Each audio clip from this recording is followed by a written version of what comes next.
Десетина функционери, дипломати, еврокомесари изминативе денови го повикаа претседателот Ѓорѓе Иванов да ја преиспита својата одлука да не го додели мандатот на СДСМ, откако партијата обезбеди мнозинство од 67 пратеници во собранието.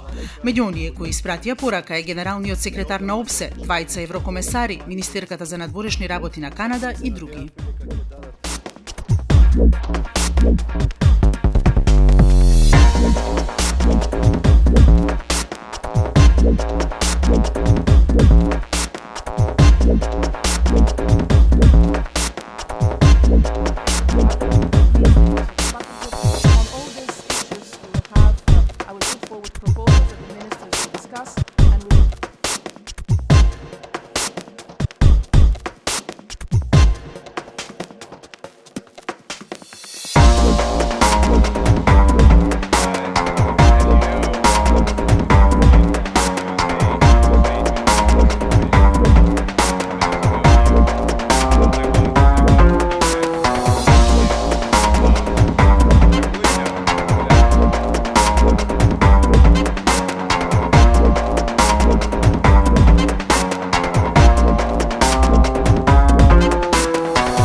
Who have a proven track record